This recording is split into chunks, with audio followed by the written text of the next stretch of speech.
नमस्कार। नमस्कार। सबसे पहले तो आप यहाँ हम लोग के निमंत्रण पर आए हैं, इसके लिए आपका आभार व्यक्त करते हैं। मैं जब ये पदयात्रा हमने के करत नहीं जाता, जहाँ प्रखंड के स्तर पर हम रुकी ला एक दिन, और दूसरे तीसरे दिन हम एक दिन रुकते इसलिए हैं कि बहुत सारे लोगों से जिनसे मुलाकात होती है चलते हुए, उनके साथ एक बार फिर से दोबारा मिला जा सके। तो सुबह से शाम तक उन लोगों से मिल रहे हैं। दूसरा, जो जिन पंचायतों से हम होकर आ रहे हैं, बहुत सारा ऐसा पंचायत में जहाँ ना पहुँचनी, चाहे जो ना पंचायत से होके अली, उस पंचायत की जो योजना बनानी है उसको भी आज बनाकर ही यहाँ से आगे बढ़ते हैं। क्योंकि आप एक जगह से दूसरे जगह जाने का अगर दो रास्ता है तो एक ही रास्ता से जा सकते हैं, दोनों रास्ता पर तो चल नहीं सकते हैं।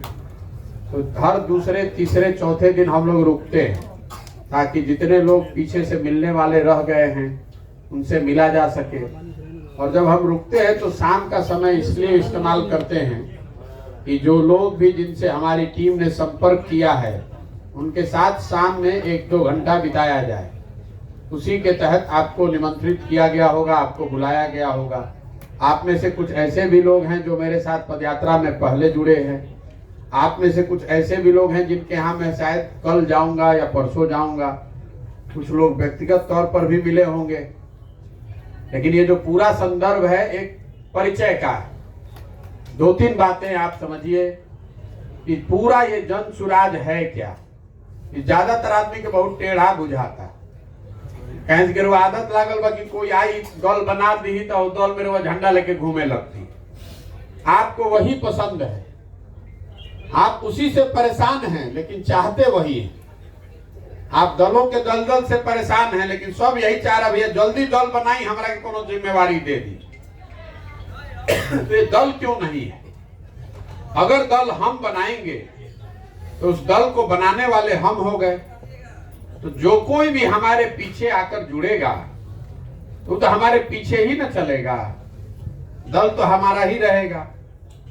तो कल हो के हमारे लड़के के बीच में और आपके लड़के के बीच में चुनाव करना होगा तो हम तो अपने लड़के को न चुनेंगे।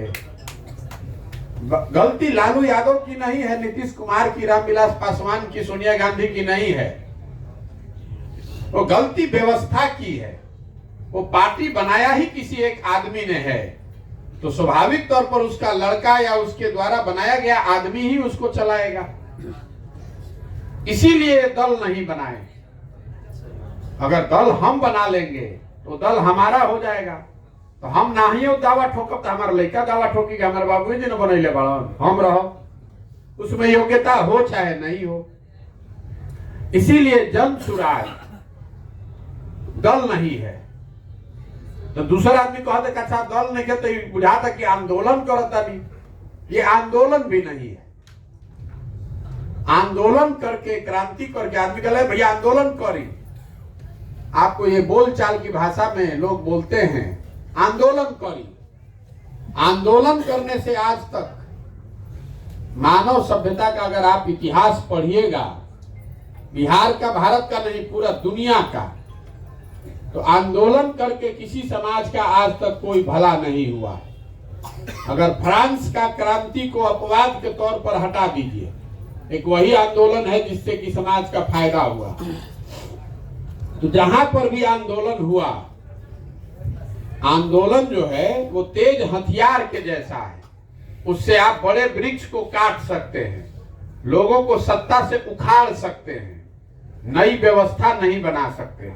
तो बिहार के नजरिए से देखिए, बहुत आदमी के बुझाला कि जेपी के आंदोलन भइल तो वो तो बिहार ना सुधरल। अरे भाई, जेपी का आंदोलन बिहार को सुधारने के लिए था ही नहीं। जेपी का आंदोलन इंदिरा गांधी को सत्ता से हटाने के लिए था, वो हटा दिए, लेकिन बिहार नहीं ना सुधरा। सद्दाम हुसैन के इराक से उखाड़ के फेंक दिया गया था, इराक सुधर गई। कम्युनिस्ट आके वहां कब्जा कर लिया सोवियत रूस में, उससे सोवियत रूस सुधर गया।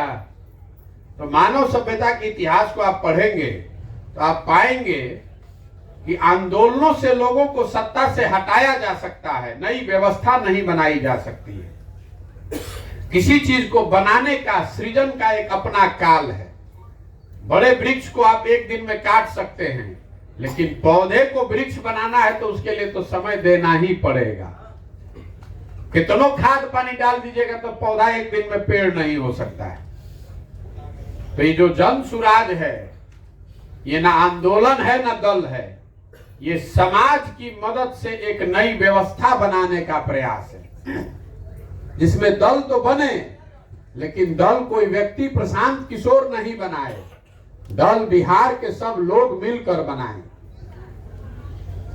और खाली दल न बने, लोगों में वो समझदारी भी हो कि इस दल को कैसे आगे बढ़ाना है, और उन लोगों के पास बिहार को सुधारने के लिए योजना भी होनी चाहिए।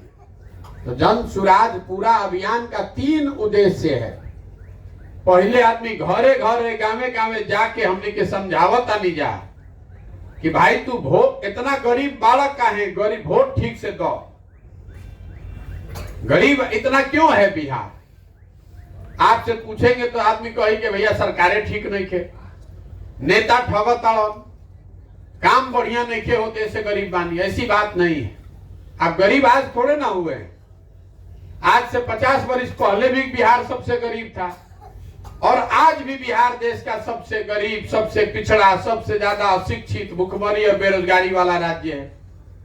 तो आपको बैठ के सोचना चाहिए ना भाई कि आखिर ऐसा क्या दिक्कत है कि 50 वर्ष में हमने के गरीबी खत्म नहीं खे हो। तो आपको वो बताना चाह रहे हैं। जन सुराज के अभियान का पहला जो उद्देश्य है कि समाज को ये जाकर बताया जाए कि आखिर गलती हो कहां रही है। देखिए, गरीबी से निकलने के लिए 3 ही रास्ता है, चाहे वो अमेरिका में पैदा भइल बनी कि बिहार में, 3 ही रास्ता है जिससे कि आप गरीबी से निकल सकते हैं।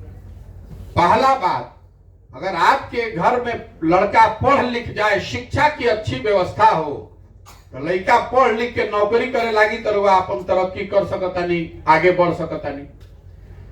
दूसरा रास्ता लोगों के पास है कि अगर आपके पास खेती योग्य जमीन हो तो आप खेती किसानी करके गरीबी से निकल सकते हैं। और तीसरा, अगर ये दोनों नहीं है, आपके पास पैसा है, पूंजी है, तो आप रोजी रोजगार, दुकान दौरी करके अपना गरीबी से निकल सकते हैं। तो बिहार को अगर आप गहराई से देखिएगा तो आपको पता चलेगा कि तीनों दरवाजा बंद है।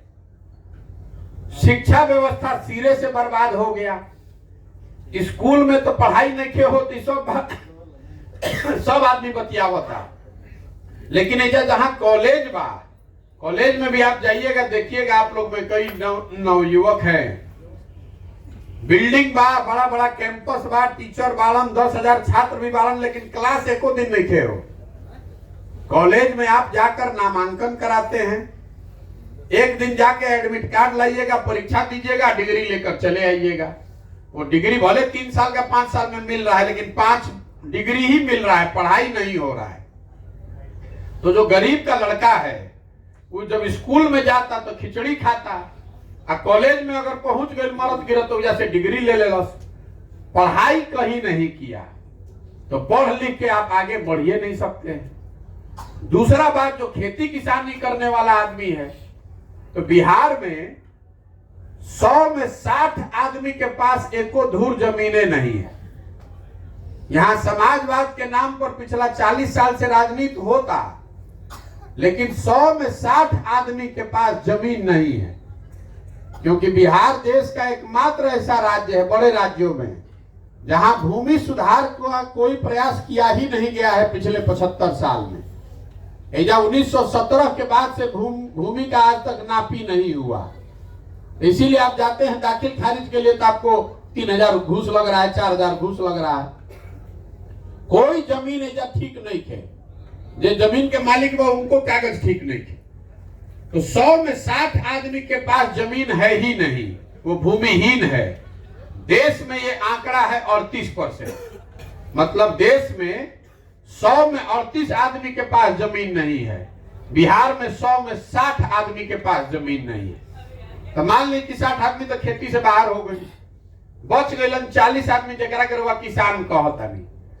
तो बिहार में जो 40 आदमी खेती किसानी करता है जिसके पास जमीन है, उसमें 35 आदमी ऐसा है जिसके पास 1.5 बीघा से कम जमीन है, वो बहुत छोटा किसान है।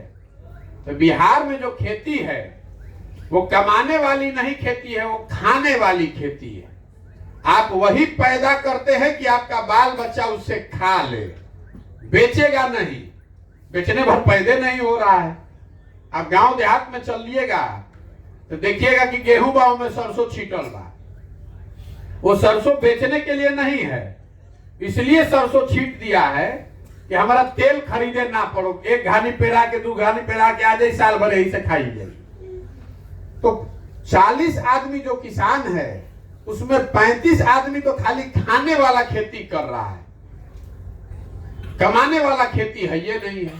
तो 5 आदमी ऐसा बारन किसान जिसके लिए खेती रोजगार है या पैसा कमाने का जरिया है, तो ये भी दरवाजा आपके लिए बंद है। और तीसरा बात है जिसकी बात आपको कोई नहीं बताता होगा, पूंजी की बात। बिहार में इतने लोग मजदूर काहे हैं? आपके पास योग्यता है, हुनर है, लेकिन पूंजी नहीं खे। मान ली कि रवा बढ़ई बानी, तो रवा अगर 150 हजार रुपया रही तो आप पलंग का फर्नीचर बना के दुकान कीजिएगा।